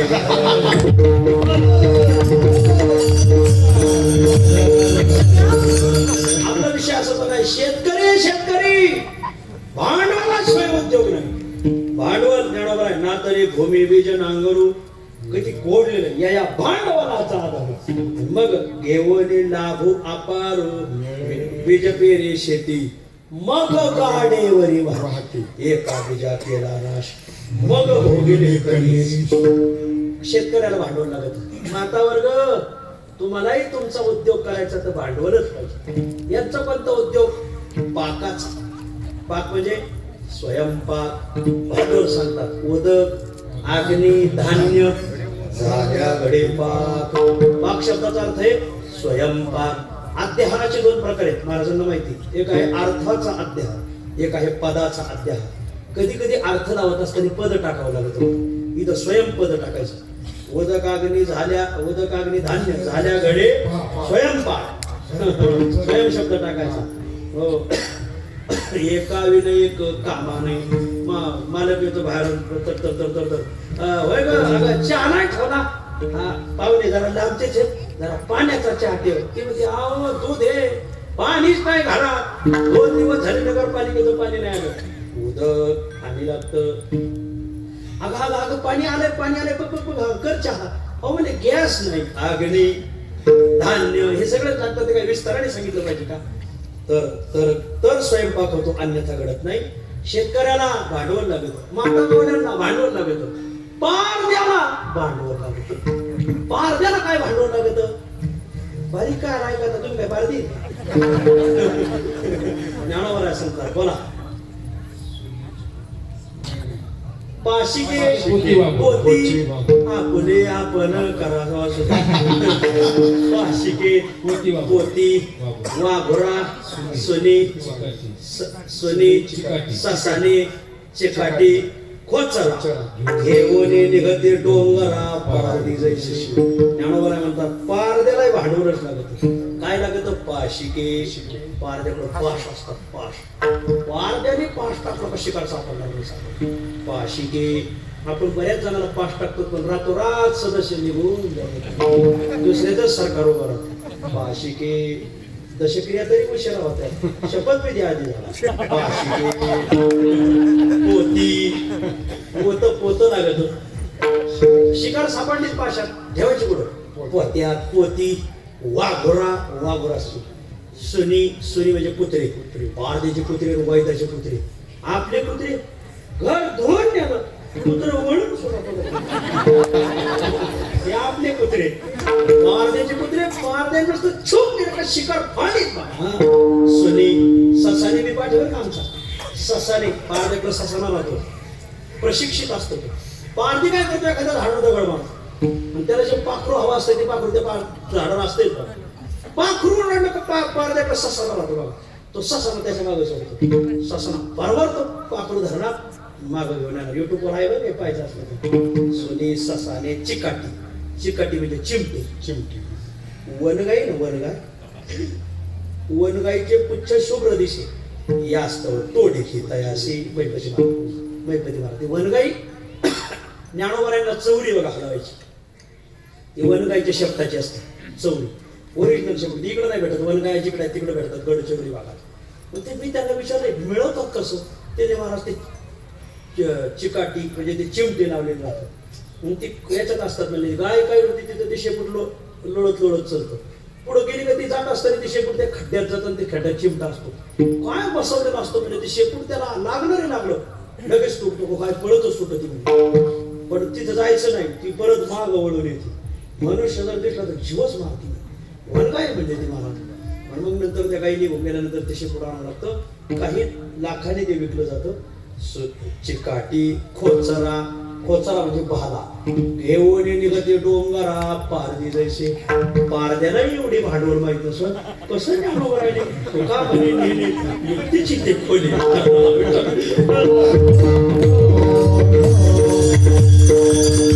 अर्थ एक आहे भांडवल उभं करा मग उद्योग करा उद्योगातून लाभ मिळवा मला काही सांगायचंय का मला सांगायचं का काही नाही ना भांडवल उभं करा उद्योग करा आणि लाभ मिळवा भांडवल फार महत्वाचं त्याचे दोन प्रकार तत्वगत भांडवल व्यक्तिगत भांडवल तत्वगत भांडवल ज्ञान प्राप्तीचं भांडवल सेवा सांगितलंय ऐकण्यासारखं मान प्राप्तीचं भांडवल त्याग सांगितलंय बर गुणप्राप्तीचं भांडवल श्रम सांगितलंय बर पुढे ऐका धन प्राप्तीचं भांडवल नीती सांगितलंय धर्म प्राप्तीचं भांडवल दक्षता सांगितलंय काव्य प्राप्तीचं भांडवल स्फूर्ती सांगितलंय आणि कीर्तीचं भांडवल शीर सांगितलंय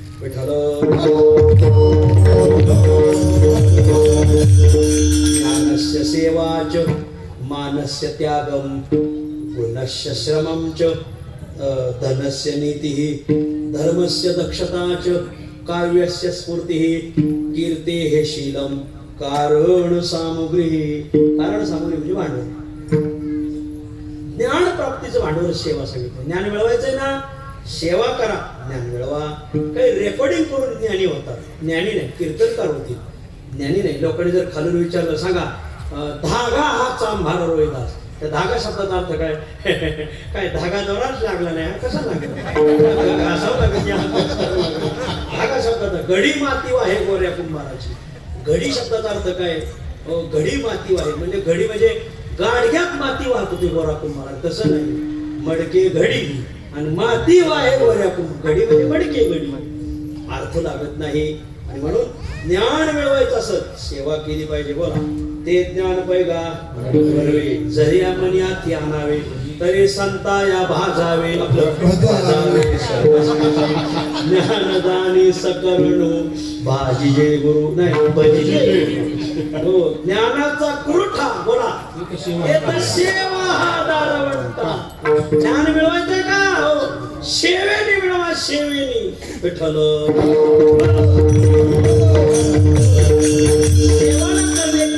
सेवा न करता मिळवलेलं ज्ञान ते सफलत्व या अवच्छेदकात बसत नाही आता इथं जाणती माणसं काही लांबवायची गरज नाही ज्ञानाचं भांडवल सेवा सांगितलंय ज्ञानस्य सेवा मानस्य त्यागम मान मिळवायचा का मान गावात तालुक्यात जिल्ह्यात महाराष्ट्रात त्याला त्याग लागतो त्याग नाही माणसं गेले पण बाळकृष्ण महाराज वारले तर माणसं हळहळली त्यागी होते नगर जिल्ह्याचे गुरु असा मान त्यांना भेटला विठ्ठल मान मिळवण्यासाठी त्याग लागतो गावातली पद आपल्या घरात तालुक्याचे आपल्या घरात जिल्ह्याचे आपल्या घरात आणि मी पुन्हा येईन काकांनी ठेवलंय त्याला काही त्याग लागतो 6-7 वर्षापूर्वी कोणी एक नाव ऐकलं होतं का कोणी ऐकलं असं हातवर करा कोणतं बघा बरं का, चुकून हात वर करू नका. 8 वर्षापूर्वी 10 वर्षापूर्वी एक नाव ऐकलं होतं कोणी? कोणतं? रामनाथ कोविंद. कोणी ऐकलं होतं का? नाही. पण आज त्यांना केवढा मोठा मान भेटला. ते काय झाले? भारताचे राष्ट्रपती झाले. कशाच आहे महाराज? त्यांचा कारभार असा आहे, त्यागीच माणसाला वर मिळत बसले. चहा विकणारा पंतप्रधान, एक संन्यासी मुख्यमंत्री झाला. महाराष्ट्राला असं आहे का त्यागी भेटावं आणि जुळत चालू काढू. त्यागी माणसाची गरज हो. रामनाथ कोविंद हे नाव कोणाला माहित सुद्धा नव्हतं. केवढा मान भेटला. भारताचे प्रथम नागरिक राष्ट्रपती झाले. राष्ट्रपती आम्हाला व्हायचं त्याग आहे का काही? नाही. मग तुम्ही राष्ट्रपती नाही म्हणा, त्या शब्दाचा राष्ट्र शब्द पुसावला. पुढचंही होतात की नाही मोठा प्रश्न. आमचं कळायला 4G नाही, आता 5G लागते बघा. विठ्ठल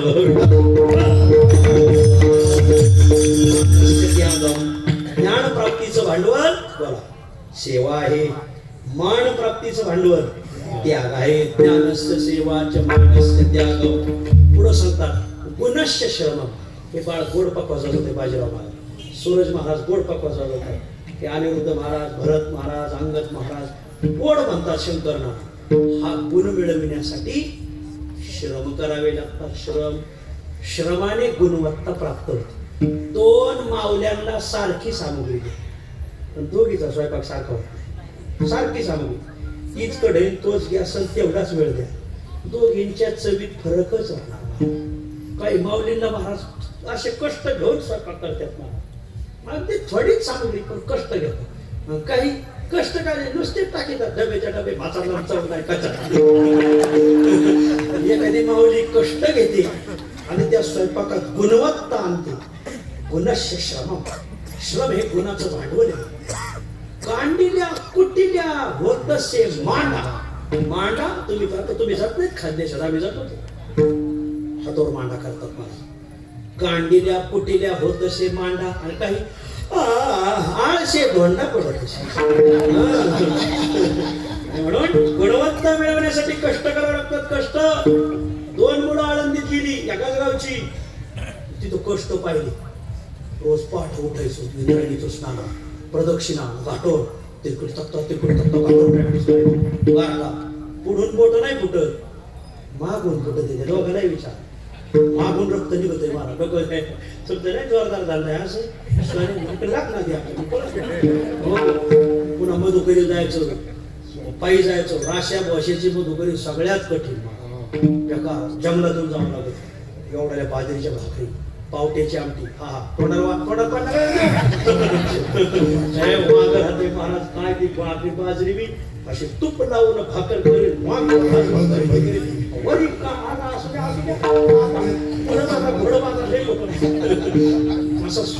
कष्ट येतात.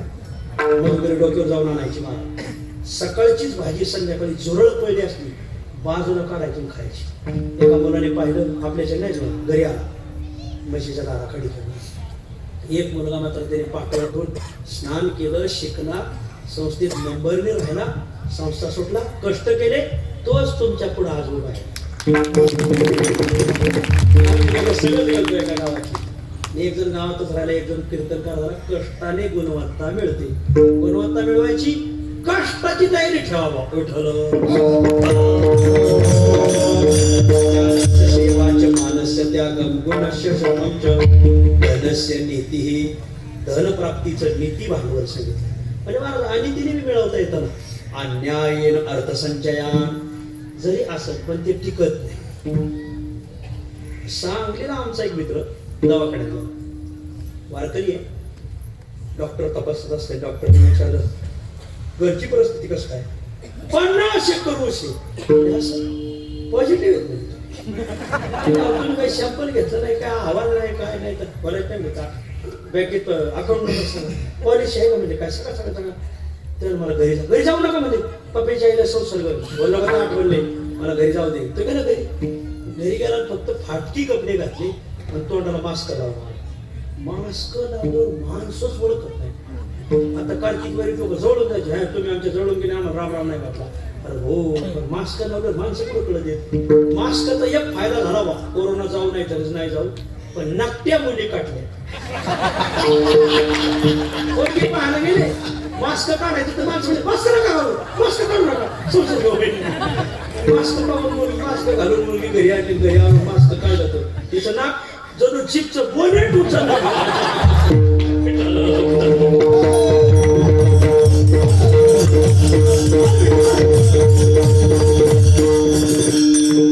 मास्क लावून फाटके कपडे घालून डॉक्टरच्या लक्षात आलं नाही हे सकाळचीच घेऊन केली. डॉक्टरने तपासताना विचारलं, घरची परिस्थिती कस काय?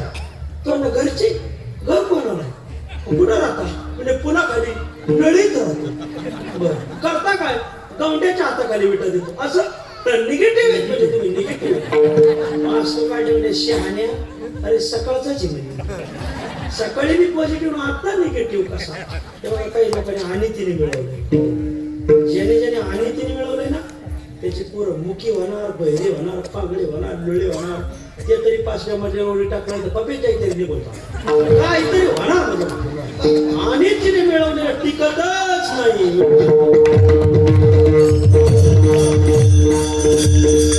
आज सुद्धा आमच्या संपर्कात अशी कित्येक हजारो घराणे कष्टाने मोठी झाली. धनस्य नीती ही धनाचं नीती भांडवले. प्रदक्षिणा चालू आहे आमची. प्रदक्षिणेतून आलो उद्याच्या कार्यक्रमासाठी.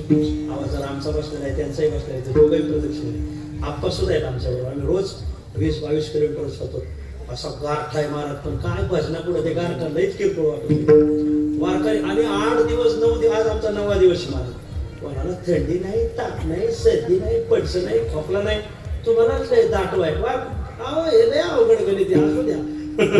लईच पोटून धैर्य जीव म्हणजे पॉझिटिव्हिटी आपल्या हाती मी कारभार असला पाहिजे. विचाराची सकारात्मकता ठेवा. विठ्ठल पुढे सांगतात, धर्मस्य दक्षता. धर्म मिळवण्याचं भांडवल दक्षता सांगितलं. जो दक्ष राहतो त्याला धर्म घडतो. असं एक प्रमाणे बरं का नाना जी, असं एक प्रमाणे धर्म कोणाला घडतो? धर्म तयाशीच घडे रे ज्याचे स्वाधीन भाज. तो कोराच प्रमाणे धर्मस्य दक्षता. काव्यस्य स्फूर्ती. काव्य करण्यासाठी स्फूर्ती हे भांडवल आहे. ज्याला काव्य करायचंय, ज्याला कीर्तन करायचंय, त्याला वेळच्या वेळी आठवलं पाहिजे. मला ते वठवता आलं पाहिजे, पटवता आलं पाहिजे, गिराईक कटवता बी आलं पाहिजे. काव्यस्य स्फूर्ती. कीर्ती हे शीलम कारण सामग्री. हे झालं तत्वगत भांडवल. तर काही आहेत व्यक्तिगत भांडवल. 3 व्यक्तींच्या ठिकाणी भांडवल राहतं. व्यक्तिगत भांडवल, दुर्जनाच्या ठिकाणी भांडवल राहतं, देवाच्या ठिकाणी भांडवल राहतं आणि साधूच्या ठिकाणी भांडवल राहतं. दुर्जनाच्या ठिकाणी भांडवल राहतं 4 प्रकारचं: चहाडी, चोरी, लाभाडी, थुंका. देवाकडे भांडवल राहतं रिद्धी सिद्धी आणि संतांकडे भांडवल राहतं नम्रता. इथे दुर्जनाचं भांडवल कडतं चहाडी, चोरी. हो, आईशे कुळे पुत्र होती, बुडविती पूर्वजा. चहाडी, चोरी, भांडवला आला वाटा भागाशी चाडी. काय अशी चाडी गावात चाडी करा. गावात बिनविरोध निवडणूक होणार असली किंवा पद्धती तुझं तो बिनविरोध होणार आहे. बिनविरोधच होतो. चहाडी गावात लावायला करणार. चोरी, काहींचं चोरी हे भांडवल. चोरी करून मोठे होतात. काहींचं लबाडी भांडवली. वाचे शब्द असत्याचे हेच दुर्जनाचे भांडवल. बरोबर आहे प्रमाणे. आणि थोंकाय भांडवल दुर्जनाचं. जाय तिकडे पिढे लोका जोडी भांडवल थोंका. थोर झाला चुका वरकड काय घातली. दुर्जनाचं भांडवल. देवाचं कोणतं भांडवल आहे? देवाकडे भांडवल आहे रिद्धी सिद्धी. काही गिराईक देव रिद्धी सिद्धी देऊन कटवतो. ओ रिद्धी सिद्धी तुझे मुख्य भांडवल, ते आम्हा फोल भक्ती पुढे तू करा. आणि साधूकडे भांडवल. साधू सुद्धा भांडवलदार आहे. साधूकडे 3 प्रकारची भांडवल आहे. समाजासाठी वेगळं भांडवल, देवासाठी वेगळं भांडवल आणि संतांसाठी वेगळं भांडवल.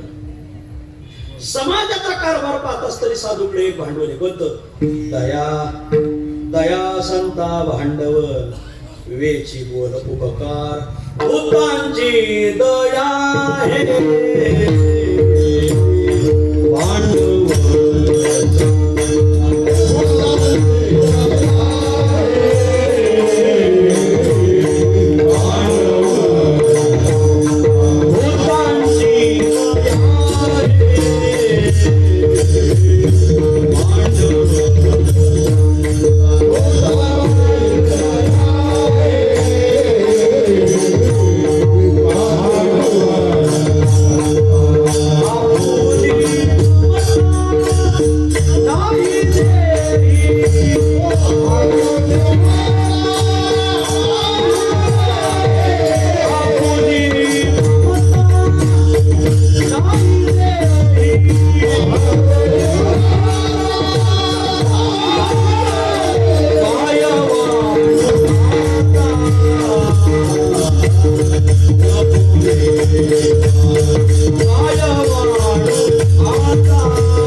मंबाजी बोलला जर तुकाराम महाराजांनी ठरवलं असतं तर मंबाजी मला झोडपून मोकळा केला असता.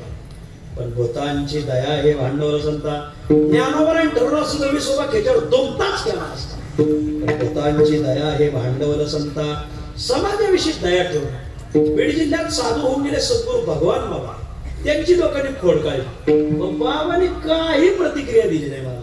त्यामुळे भूतांची दया आहे भांडवल संत. अनेक उदाहरणं तुम्हाला अर्वाचीन प्राचीन सर्व साधूची देता येईल. समाज कारभार हाकत असताना त्यांच्याकडे दया हे भांडवल असतंय. भूतांची दया हे भांडवल संता.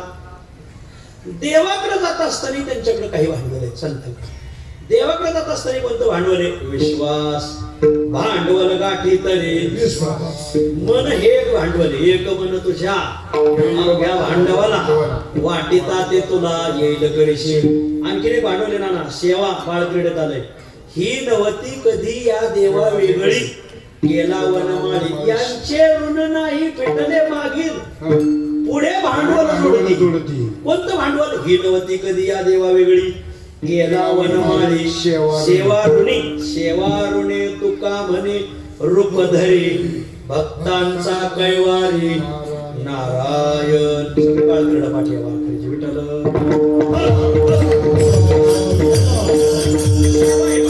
सेवा प्रधान. ठीक आहे. आणि पुढे सांगतात देवच भांडवल. सगुण देव निर्गुण प्राप्तीचं भांडवल. निर्गुण देव सगुण प्राप्तीचं भांडवल. दोन्ही पक्ष आहेत आपल्या वारकऱ्यात. वेदांत शास्त्रामध्ये सगुणाचे भेटी निर्गुणाचे भेटी आलो सगुण. निर्गुणी पावले कधी सगुणी बसता.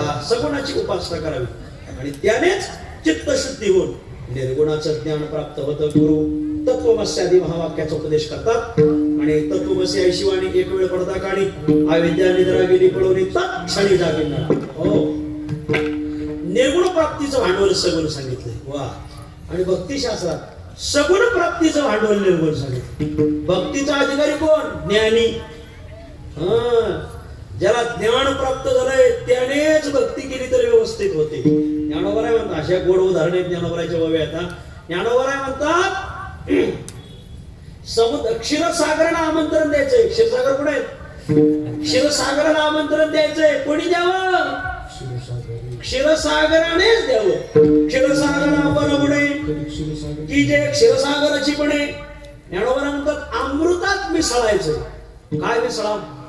अमृत होली मिळणे अमृत जेवी. ज्ञानोबराय म्हणतात 15.5 मिसळावे तरी 15.5ची बॉल. 15.5 नंबरचं कॅरेटचं सोनं आणि त्यात मिसळण्यासाठी काय पाहिजे?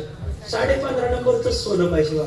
तेवे मी झाली संभवे भक्ती माझी. म्हणजे ज्ञानोबराला हे मत मान्य. शिवो भत्वा शिव मिळते. आधी ज्ञान मिळवा निर्गुण मिळवा मग सगुणाची वाट. दोन्ही पक्ष आहेत आपल्या वेदांत शास्त्रात. सगुणाकडून निर्गुणाकडं निर्गुणाकडून सगुणाकडं. निर्गुणाकडून सगुणाकडे जात असताना ज्ञानोत्तर प्रेम लक्षणात्मिका भक्ती ही सांगायची बरं का. हे नाही महत्वाचं. हे मेघ हे मला लक्षात येत नाही लोक. ज्ञानोत्तर प्रेम लक्षणात्मिका भक्ती. बोला. हे विश्वची माझे घर आईशी मती म्हणजे बोध दयाची स्थिर किंबहुना चराचर आपण राहत मग याही वरी पारथा माझ्या भजनी तरी तया देवी माथा मुकुट करी. गोड विषय सांगण्यासारखा. मला सांगायचं काय? याला म्हणायचं निर्गुण प्राप्तीचं भांडवल सगुण प्राप्तीचं भांडवल निर्गुण. म्हणजे सर्व भावे त्यांचे देव भांडवल आणि कधी बोल न बोलती. बरोबर का? विठ्ठल अवघ्या भांडवला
मनासाठी वेगळं भांडवल तयार, देवासाठी 4 प्रकारचं भांडवल: विश्वास, मन, सेवा, देव.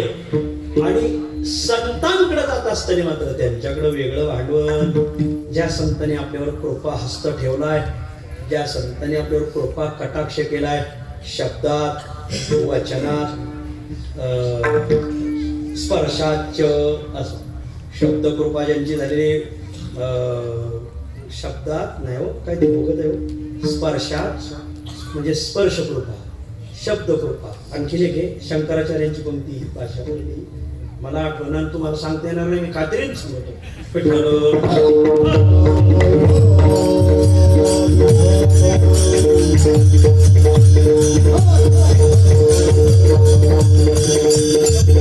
स्पर्श कृपा नेत्रात असं असं मागे पुढे होईल काहीतरी. ज्यांनी आपल्यावर नेत्र कटाक्ष केला, शब्द कृपा केली, स्नेह कृपा केली, आपल्या स्नेहाची वागेश्वरी दय मुकया ते अंगीकारी दय तो वाच्यस्पती शिकरी प्रबंध पडा. असं ज्यांनी आपल्याविषयी केलंय, ज्यांनी आपल्यावर कृपादान केले, संती असं केलं आहे, त्यांच्याविषयी आपलं काय भांडवल असावं? काय नाही, त्यांच्याविषयी नम्र राहणे हेच आपलं भांडवल. तुकाराम महाराज अभंगाच्या पाया पडते माझे भागवत. पाया पडावे माझे भागवत,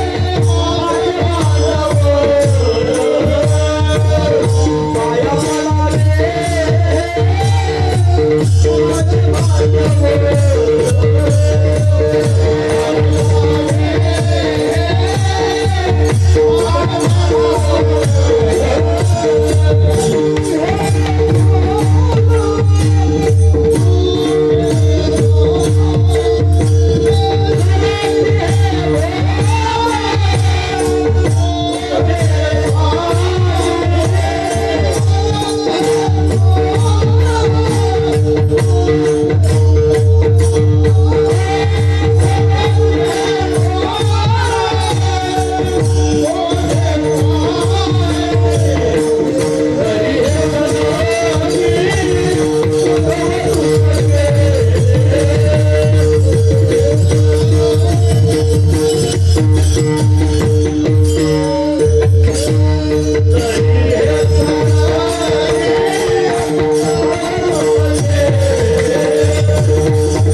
माझे आपल्यावर झालाय, ज्यांचे आपल्यावर उपकार आहेत, त्यांच्या बाबतीत नम्रता धारण करणं हेच आपलं भांडवल.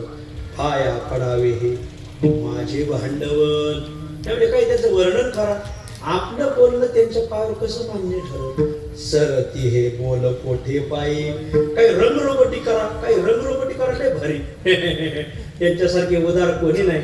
ओष्ट्या हाते नडवे कान, दाणी कापे हात, आणि यांच्यासारखे उदार कोण नाही. त्यांच्या बाबतीत काही बोलता येणार. सरती हे बोल कोठे पायी, हे बोल पायी कोठे सरती. सरत होणं म्हणजे मान्य होणं. आमचं बोलणं तिथं मान्य कसं होईल? मग म्हणून पाया पडावे हे माझे भांडवल. आता बच्चू बाबा सांगा, ज्ञानोबा म्हणतात कल्पतरूला असं काय आहे की त्याला फुलवारा दाखवा. कल्पतरोवर हे फुलवरा, कायसेनी पाहुणे रोग क्षीरसागरा. क्षीरसागराला असं कोणता उपचार?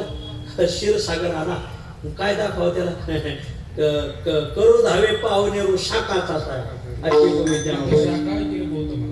हा हो नाही नाही ते नाही आपल्याला लागत आहे तेवढं सांग. ज्ञानोबा म्हणतात क्षीरसागराला काही नैवेद्य दाखवता येत नाही, कल्पतरूला फुलावरा दाखवतात नाही, कायसेनी पाहुणे रोग क्षीरसागर. असा कोणता वास आहे की तो कापुराला दाखवा? कापुराचा 1 नंबर वास सांगतो. आणि म्हटले नाही नाही आपल्या गावात चांगलं शेण पडत म्हणजे ते शेणाचा वास त्याला दाखवा. असं कवने वासू कापुरा सुवासुदा हो बोला त्याच पुढची बर. म्हणून ज्ञानोबा 15.5 या रजतवनी तैसी ये माल. ज्ञानोबा म्हणतात 15.5 नंबरचं सोनं आहे, त्याला चांदीचं पाणी दिलं. पडझड तैशी ये स्तुतीची बोलणी. मग ओगयाची माथा ठेवे जे चरणी जेची भले अशी आंजुकी बोली या लागे आता स्तुती साठवणे निवांता चरणी ठेवे जे माथा हेची भले याला म्हणजे पाया पडावे हे माझे भांडवल काय वाणू आता नपुरे हे वाणी मस्तक चरणी पीठ प्रमाण बसतो बघा हे पाया पडावे हे माझे भांडवल सत्य बोल कोठे पायी महाराज मग तुम्ही त्यांचं वर्णन करू शकत नाही तुमचं बोलणं मान्य होत नाही मग का त्यात संत प्रकरण कसं काय आणि तुम्ही त्या कौतुकाने वर्णन करता गरुड बंधू लढीवाळ पुंडलिक तयाचे कौतुक वाटे तुम्ही त्या कौतुकाने त्यांचं वर्णन केलंय तुकाराम महाराज म्हणतात जरी मी कौतुकाने संत प्रकरण लिहिलं असेल तरी ही माझी सलगी तरी हे सलगी कौतुक केले आपलं कौतुक पोलीस करतील यावेळेस कौतुक घेतल्यानंतर तरी हे सलगी कौतुक केले तुकाराम महाराज म्हणतात जरी गाथ्यामध्ये मी संत प्रकरण लिहिलं असेल तरी ते सलगीने लिहिलंय तरी हे सलगी हे कौतुक सलगी केले सलगीने मी कौतुक केले हा सलगी करायला तुम्ही काय लहान आहेत का तो का आकाशाय आणि तुम्ही सलगी करता वयाला शोभलं तर पाहिजे वय वर्ष 100 म्हाताऱ्याचं आणि म्हातारीचं 95 उभे हयातीत म्हातारं कधी म्हातारीशी बोललं नाही 100 वय झाल्यावर म्हातारीच्या हानवटील करतोय मंजुळा तिच्या हयातीत कधी बोलले नाही कधी नाही बोलते घोडा हान म्हणले अरे वयाला शोभलं पाहिजे ना सलगी करणं तो का आकाशा एवढा तुम्ही सलगी करता महाराज म्हणजे मी आकाशा एवढा आहे आत्मत्व अवच्छेद काढ बोधत्व अवच्छेद काढ प्राकृत लोकांसाठी मी आकाश एवढा आहे पण मी मोठ्या माणसांपुढे मात्र अनुरेणुया ठोकडा लढीवाळ धाकुले असे बाळ मी त्यांचं धाकलं बाळेल लढीवाळ आहे आणि धाकलंच सांग मोठ्या माणसाकडून लिहिताच झाला तो का म्हणे बरे धाकोट्याचे जिने माता स्तन पाणी वाढविते आई आळंदीच्या यात्रेला गेली माऊलीच्या दारातून पेढ्याचा प्रसाद आणला तिने एक पोरग होतो 12वीत आणि एक होतं पहिली एवढं अंतर कसं जुन्या काळातली म्हातारी होती मग आता एक गावात गल्लीत पेढे वाटत असताना एकच पेढा राहिला 12वीतलं म्हणायचं मलाच पेढा पाहिजे पहिलीतलं म्हणायचं मलाच पाहिजे आई काय करते पेढ्याचा घास घेते लहान याच्या तोंडात देते आणि शेवण्याच्या तोंडात ठेवून देते मुखी घास झाली माता वरेकडे सत्ता शहानिया लढेवाळ धाकुले असे बाळ म्हणूनच सगळे जण मला धाकले माऊली म्हणतात लढेवाळ धाकुले असे बाळ आणि आम्ही वर्णन करावं तुमच्या ऐश्वर्यात काही भर पडावी असं आहे का काय होणे तुम्हा संतांचे घरी आपल्या वर्णनाने त्यांच्या ऐश्वर्यात भर नाही पडत मग काय होणे तुम्हा संतांची घरी आमचे शब्द लय सामान्य आहेत तुमच्या घरी आम्हा घरी धोर शब्द एवढं तुमच्याकडे आहे काय होणे तुम्हा संतांचे घरी आम्हाला हे माहित आहे वेदित या परी सकळ हे सगळं माहिती आहे म्हणून पाया पडावे हे माझे भांडवल तो का म्हणे माझी इकडे लक्ष द्या उचित हे सेवा हीच माझी उचित सेवा आहे फक्त एक करा नये करो ठेवा ठेवी काही कोणाचे दावणीला आम्हाला बांधू तरी हे सलगी कौतुक केले लढेवाळ दाखवले असे बाळ